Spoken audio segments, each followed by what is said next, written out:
I want to say Nazim and Moda. Total strikes landed 98 versus 84, which is a crazy pace for a fight that ended in the second round. 65 to 64 headshots and combined 159 strikes in round one. And then the Moda combination, that was different, but it's like 75 punches in that ballpark. I'm giving them all the money tonight. So they're getting $100,000 each. They're getting all the money. Congratulations to those two. Who's got the first question? Dana, over here to the right. Yeah. Hello, right here. Yeah, go ahead. First of all, congratulations on amazing event in Azerbaijan. What was your first expression before arriving here and after the event? Yeah, so not just me, but everybody who worked this fight, all the fighters, all the corners. This place is incredible. I'd never even heard of this place until we did the deal here. The city is beautiful. The hotels are unbelievable. The food is off the charts, and the people are amazing here. It's been an incredible experience. Michael Bisping was telling me tonight, he keeps telling his wife every night how great this place is, and they're going to come vacation here. So this place could not be nicer. It was an amazing experience. And you met the president of the Azerbaijan yesterday, and there was a talks about the future plans to having another event in Azerbaijan. Yeah, the president's a great guy too. Had a great meeting with him, and yeah, I got a really good feeling we're going to be back here. And about Nazim Sadikov's performance and Nicolas Mota also, you the 100 to each. What's your thoughts about that fight? About Sadikov and Mota, about giving them 100,000 each. What are your thoughts about that fight? What about giving them the money? About giving them all the money and about their fight in general. What are your thoughts about their fight? The fight was incredible. You know, the barrage of punches that he took in that first round and then came back. You know, you could tell Mota was tired, but tons of heart. You know, he stayed in the fight. It was a great fight. Both guys laid it all out there, and I felt like, you know, if you look at the card from top to bottom, those two deserve all the money. And obviously the main event, High-Ranger's performance, he showed the 5 rounds that he was capable of beating the former champion and came back after Alex Pereira's fight. What's your thoughts about his performance tonight? Khalil Roundtree's performance, he showed that he can go all 5 rounds, potentially even beat Alex Pereira. What are your thoughts on his performance? Yeah, absolutely. You could tell he came in with a tight game plan, stuck to it. You know, chopped that leg up and hurt him early with the leg kicks, and then stayed on the outside and picked him apart the rest of the fight. Not the fight that I was expecting, but a good performance by him. And should we expect I felt like after the Pereira fight, he should have been ranked higher anyway, and tonight he proved it. Can we expect him in a future title conversation? Can we expect him in a future title conversation? Do I expect him to be in title contention? Yeah, he's in. I mean, after that win, he's definitely in contention. We'll see what happens. I don't even think about that stuff till we get back home. Thank you. Thank you. Yeah. This is UFC's first. Whoever I just said yes to, go. This is UFC's first ever event. Definitely wasn't you, but go ahead. Go ahead, honey. Yeah. So what were your thoughts about the Azerbaijan, and what were the main factors behind UFC choosing Azerbaijan as a host country, and how would you evaluate the local audience's response so far? What do you think about Azerbaijan, about Baku? Why did you choose this place? What went into the decision of choosing this place, and what did you think about the event? Yeah, so I always talk about that we're looking to go everywhere. You know, we literally are going to go everywhere, and I don't know how the talk started here, but I can tell you this: I'm glad we ended up here. Everybody who has been a part of this event has had an amazing experience here. Everybody loves this place. So, yeah. Go ahead. Nazim, does he deserve top 15 after this fight? Does Sadikov deserve top 15 after this fight? Can he be ranked after this fight, at least top 15? Is it? Nazim, can he deserve top 15 after his performance? That's up to you guys. You're the media, not me. Yeah. Listen, he came in to his hometown, which is a ton of pressure. Obviously fought a very tough guy, and you know, they both made a lot of money. Good for them. we'll see where he sits in the rankings after this. Hello, Dana, on your right. Yep. Hello, Dana. The first I want to say congratulations about the event in Baku. We appreciate it. And my question is, how soon we can see the event in Kazakhstan? What do you give us your thoughts about it? Congratulations on the event here in Baku, and how soon can we see an event in Kazakhstan?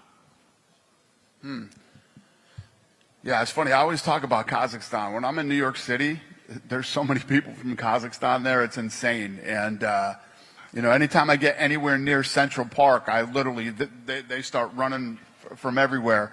I don't know the answer to that question, but someday we will. I don't know the answer. And the second question, the Mektebec Oral Bayolu gives the performance. How do you think that did he deserve the bonus in this event? Give us your thoughts. Mektebec Oralbay with the Kimura, Yeah. his performance, don't you think that deserves a bonus? We'll see.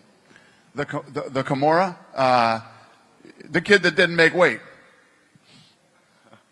He didn't make weight. He missed weight by 10 pounds.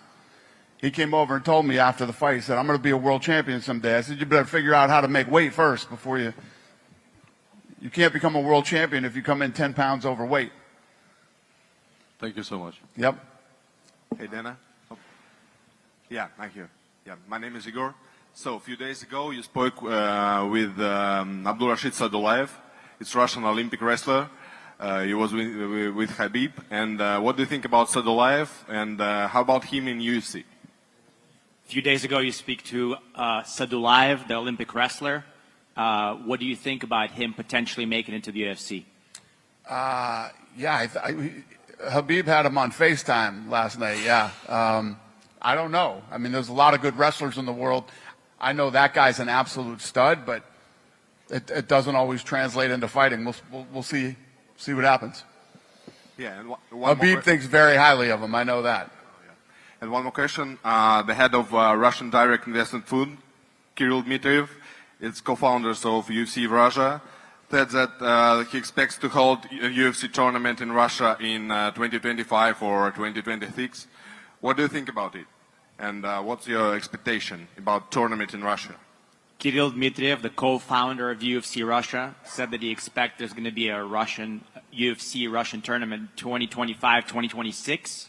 What can you say about that? Is UFC going to Russia in 25, 26? I have no idea right now. Right here, right now, I don't know. I don't have an answer for you, sir. Thank you, Dana. Yep. Дана, также продолжая Yes, sir. вопрос про Кирилла Дмитриева, он сказал, что будет очень интересный формат Россия против США. А вообще такие бои сейчас UFC нужны, вот командные бои двух стран.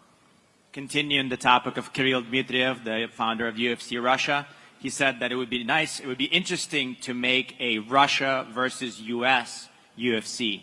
What do you feel about that, the country against country? I don't know how to answer that question either. Anything is possible, I would say.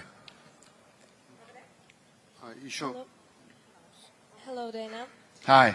I'd like to ask you a question about, on the heavyweight front, you recently set a deadline for Jon Jones to face Tom Aspinall or risk losing the title. And with that situation evolving, what criteria are you using to decide? Uphold legacy by waiting for Jones or prioritize division activity by clearing the belt? You said the timeline for Jones, 2 weeks to decide what to do with the title, whether it takes the fight or you're going to strip him. What do you think is more important, to keep the belt there so he can uphold his legacy, or we move the heavyweight division, take the title away from him? Jon Jones called us last night and retired. Jon Jones is officially retired. Tom Aspinall is the heavyweight champion of the UFC. Thank you very much. Yeah, you just canceled out my question, but anyway, I don't know if you heard about this, but seems like Francis wants to come back, and he says he changed his mind.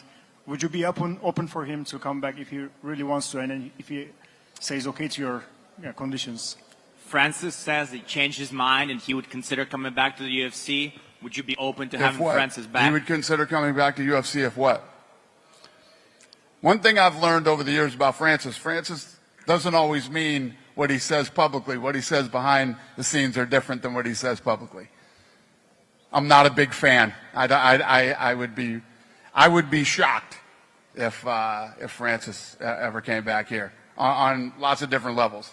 I'm not a fan, and he doesn't always mean what he says publicly. Yeah, with Tom Aspinall being an officially champ, who is the #1 contender right now? Whether it's Volkov? So International Fight Week starts Monday in Las Vegas, and Tom will be in Vegas all week with us. So we'll get together with him and figure out what's next.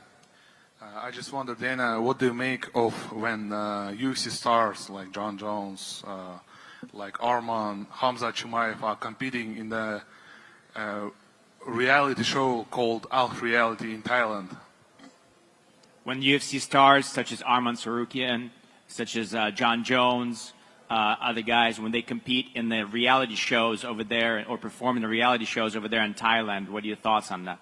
That they compete in reality shows? But they don't compete, but they partake in those reality shows that film in Thailand. Like That has Jon nothing Jones. to do with me. They can listen, and in their off time, they can do whatever they want to do. I don't know anything about that. Isn't it bad for a UFC? I don't know. Is it a bad look for the UFC to have them do that somewhere else? What's the question? Is it a bad look for the UFC? Does it look bad? I haven't seen it. Does the show suck? Is it a shitty show? A lot of views, at least if to speak about reels. Lots of views on the internet. Lots of views. Okay. So why is it a bad look on us? No, I'm just about permission or whatever. They can do whatever they want in their off time. Yeah.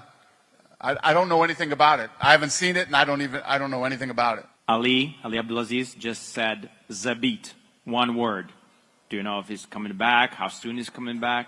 Zabit Magomed Sharipov? You're gonna have to call him and ask him that question. Right here, just back to the Tom Aspinall and Jon Jones situation. Do you somewhat regret the time that you gave Jon Jones to make his final decision, that it took so long and the whole division? Do I regret the time that I gave him? Yes. Listen, if you look at what he's accomplished in the sport, no.